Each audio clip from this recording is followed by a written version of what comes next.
About 30 seconds into Wednesday's Bulls' 125-123 victory over the Minnesota Timberwolves, Lonzo Ball, just past a standing ovation from teammates and United Center fans, took an inbounds pass from Patrick Williams and casually dribbled up the right side of the court. Ball dropped the ball off to Kobe White, who passed above the key to Nikola Vucevic as Ball weaved across to the left corner. Vucevic took a hard dribble left to get past Timberwolves center Rudy Gobert.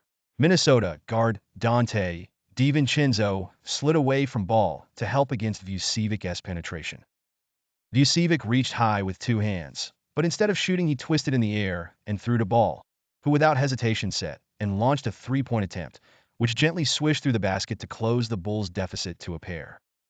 So 43 seconds into his first NBA game, albeit preseason, in almost 3 years since he last played, after missing more than 200 games in 1,082 days without taking a shot in an NBA game, but with plenty of injections with 3 knee surgeries, the last one an experimental Hail Mary. Lonzo Ball is back.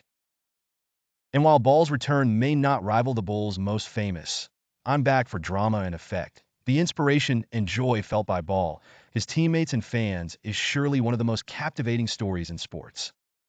Felt a lot better playing, I'll say that much, Ball told reporters after scoring 10 points with a pair of three-pointers in 15 minutes. Can't really put into words how it felt to be out there. I'm just blessed. A lot of people helped me get here, not just myself. Just to see the crowd and all the love I get from the city, you can't replicate that in any type of way. And it's real. So I appreciate everybody. Nothing but love from teammates, Ball echoed. They've been behind me the whole time, helped me, kept pushing me, and it all came down to today, and a lot of people didn't think this was going to happen. All the support around me was great all night. It was definitely a moment I'll never forget. I had a goal to get back on the court. I knew it was a long journey, a long process, but it all paid off because this is what I was looking for. I'm just glad it's here now, and I can finally go out and do what I love to do. My game is pretty simple. I know what I can do out there. Go out and give good minutes and hopefully contribute to winning. There's certainly much to consider and get through for Ball and the Bulls, considering the rarity of the groundbreaking procedure performed by Bulls orthopedic surgeon Dr. Brian Cole. Ball won't play back-to-backs no matter how well he does and recovers.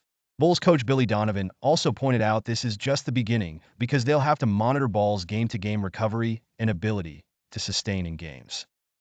But just that Ball was able to return to play in the NBA when many believed it wasn't possible, considering Ball was having to relearn to walk just over a year ago, was itself a feat. That he could fit in so seamlessly, making 4 of 6 shots, playing help defense to get a block and a steal, and beating the defense for a layup on a backdoor cut was testament not only to the medical miracle, but Ball's internal belief and refusal to accept anyone's but his own diagnosis. I thought he looked great, I really did, said Bulls coach Billy Donovan. He's talked about getting back his rhythm and timing. There are a lot of things he does in the game that doesn't require his knee or body.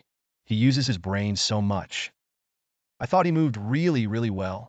Seeing him defensively, seeing him getting over screens, playing in pick and roll, I thought he did a great job in all those things. We'll see how he responds, but for me personally, it's great just to be able to see him get back on the floor and play as well as he did. He could be a very productive player for the minutes allotted to him. Ball's return hasn't much been linked to the Bulls' prospects, given so many unknowns and even more false starts the last 3 years. Ball didn't show the electric speed he was known for before the surgeries, which included one with the Lakers before the 3 with the Bulls. But Ball had worn back on media day to open camp. He didn't expect to be as athletic. Definitely going to be different. It's not the same body I started off with, Ball said earlier Wednesday as he prepared to play. But I feel I can be productive on the court and effective. And that's why I'm trying to play, why I'm going out there and trying to help the team win. The Bulls have been suggesting if Ball can play, he'd mostly be a 15 to 20 minutes per game player behind starter Josh Giddey. But Ball's impressive start in a game that was clearly secondary, but which the 2-2 Bulls mostly dominated over a talented Timberwolves team playing its regulars, raised some encouraging possibilities with an additional ball handler and shooter for a style of play Donovan is pushing, which may require more players because of the desire to run so often.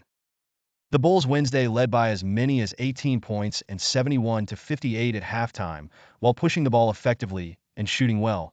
White with 23 points and 5 of 7 threes, and Zach LaVine with 19 points. The Bulls made 18 of 41 threes with more ball movement and extra passes that frustrated the Timberwolves. The Bulls dominated the first half, as they've done in 3 of the 4 exhibition games, but again slowed after halftime, which likely is a product of trying to play with so much speed. Donovan has been emphasizing with the team's deficit in size and half-court offense, it must play in transition to match bigger and bullier teams. But the way training camp is shortened now as there are no longer two-a-day practices, it's difficult to get in that sort of shape. So the gentler second halves are no surprise. It may define a surprise bowl season if they can become that up-tempo team. Donovan has talked about playing more players for shorter durations to accomplish that ends. Having Ball back, even for just 15 or 18 minutes, gives the Bulls an option they perhaps hadn't considered. Julian Phillips' rib, Dallin Terry knee, Ao Dosunmu's shoulder, and Mattis Buzelis' shin were out Wednesday, but Donovan said most were precautionary. The closing preseason game is Friday in the United Center against Cleveland, with the season opener October 23rd in New Orleans. Vucevic Wednesday had 17 points and 12 rebounds and getting involved in the offense for really the first time in the preseason. Giddey was 1 of 11, having trouble finishing at the basket, but he had 9 assists. Jalen Smith was back from a knee issue with 10 points and 8 rebounds in 18 minutes, though he was quickly in foul trouble. Perhaps the surprise, if not unexpected from the previous games, was the substantial usage of Talen Horton-Tucker.